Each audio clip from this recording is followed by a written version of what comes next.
Hello. So the other day I found this golf club and it's a Titleist Voki 58 degree wedge, which normally runs at about $120, but I got this at my local Play It Again Sports and I got it for $18. So a bit of a steal if you ask me, but there is a catch.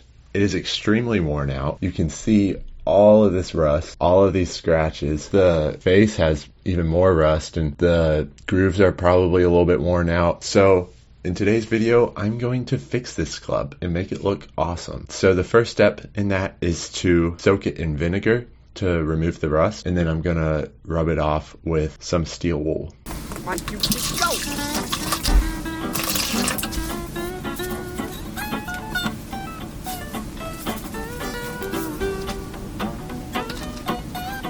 Two hours later.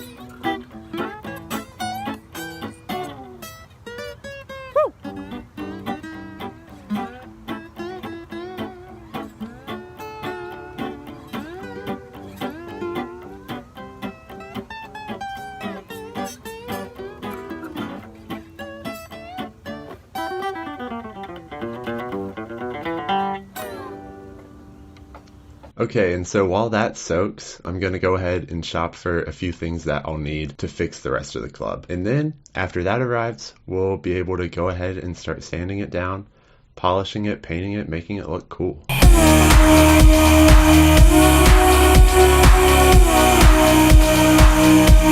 So, I'm doing this part during class. So, hopefully, I can get this done before class starts again because I'm on break right now. Basically, I have this paint thinner. It's like the generic brand of White Spirit. I really don't know how to use it that well. I used it on a different club that I'm trying to do the same thing with, but that one is just an old club. I didn't buy it or anything. It's just a hand-me-down, but this one I am recording. So I'm just rubbing all this on, and I think I'm just going to let it sit for a second or two before I start picking it out.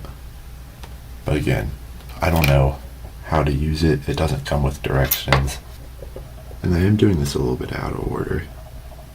I really ought to be sanding it down first, filing it down. But that stuff hasn't come in yet. And I might be tight on time in these next couple days, so I'm doing this part first. I might have to come back and do it again because it's not coming up that well. There's a little bit. I guess it's really not a huge deal if it doesn't come up that well because I'm just going to be painting over it anyways. But I guess you want it to have something to grip to besides more paint. I have the paint right here. So that'll be the last thing that we do.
Shout out to my brother for letting me use his Dremel tool. I've never used one of these before, so we're gonna see if I screw something up and break something.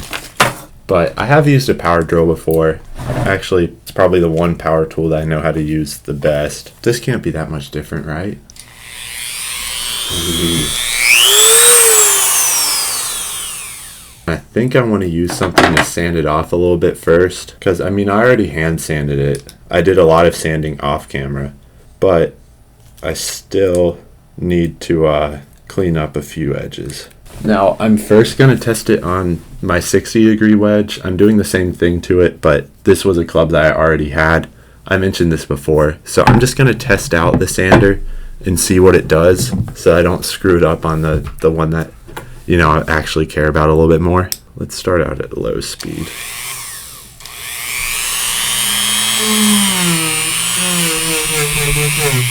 Oh, that's pretty cool.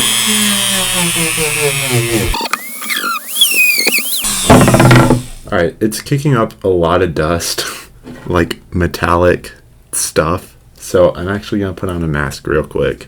I mean, it's really not kicking up that much dust, but like, I'm pretty sure that that's like one of the really bad things that can happen to you from like smoking or vaping is inhaling metals.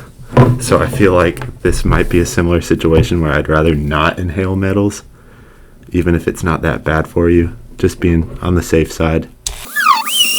Oh, that looks so cool.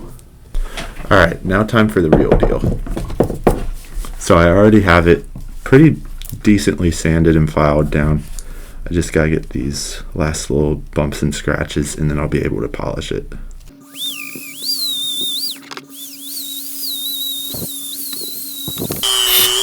Whoa!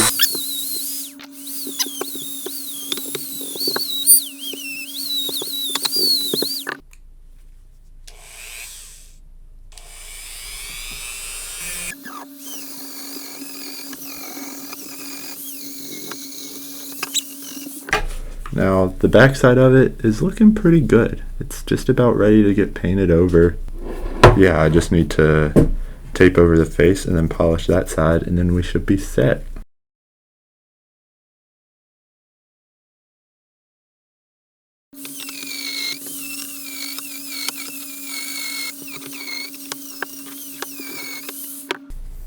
Oh yeah, baby. She looking clean. Look at that. Nice and shiny. Oh, baby. No, it's still got a few dings and stuff, but like, it's about as good as you're gonna get from just a guy that doesn't know what he's doing. Now for the fun part, I get to paint it. So obviously, I'm going classic red, white, and blue from my channel's design. Now the thing is, I was painting one of my other clubs and I spilled this not once but twice. So I have a very limited amount of blue, and honestly, I'm an NC State fan. I'm not going to be using a whole lot of Carolina blue. So that means that I'm going to be real conservative with this, use a lot of red, use a good amount of white, but overall, it's going to be looking pretty sweet. So let's just get into it. Now, I'm not really sure if there's any difference between this and nail polish. I don't know if nail polish is more expensive. These were like $3 a bottle for these little tiny bottles. So kind of expensive for what you're getting, but still not too bad. But it smells exactly like nail polish. You watching this camera, guy? Let's get that camera a little bit closer. It is kind of dark. There we go. Now we got a little bit of light. But yeah, basically, you just cover it and then let it sit for a couple seconds. And then like ever so gently do that. Oh man, see, this stuff just don't want to stick. I don't know what to say. What you say? I did this with a different club and it worked perfectly. But this club is being a little bit difficult. I think because that 8 has so many scratches around it, it's hard to wipe it off cleanly. Let me get that white spirit. See, that's what you're supposed to do. You're supposed to wipe it off and then get the white spirit to get this little crap around it. But again, apparently I don't know what I'm doing, so you know what, we're gonna save that for last. let's do the other parts. Let's do the Titleist logo. That would be kind of cool.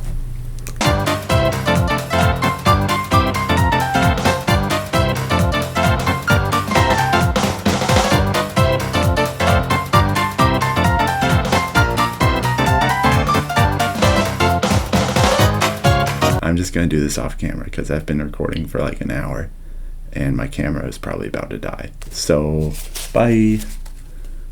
So, it's been a couple days now and the paint is all dry. It's looking really good. I finally figured it out. It took me way too long to figure it out, but I painted it well. And so now there's really only one step. I almost forgot it actually, but there's only one more step left, and that's just to fix these grooves because these grooves are pretty worn out. And so I have this tool right here. Just gonna clean that up real quick. But I also wanted to show you the two other clubs that I fixed. And I didn't really have the time or resources to record it all, but I figured I ought to at least show you the finished products. So I have my putter right here. I looked up the model design because it's my grandpa's old putter. It is from 1994, and it was about 5 shades darker than it is now. It's a Odyssey Dual Force 660. When I sanded it down, it turned like bright gold. And then I just painted it white, and it looks pretty good. So I'm going to test that out when I go out there to test out the Vokey wedge. And then I also, like I mentioned before, I redid this 60-degree wedge too. So we're going to go out there and test that out too. But first, let's fix these grooves.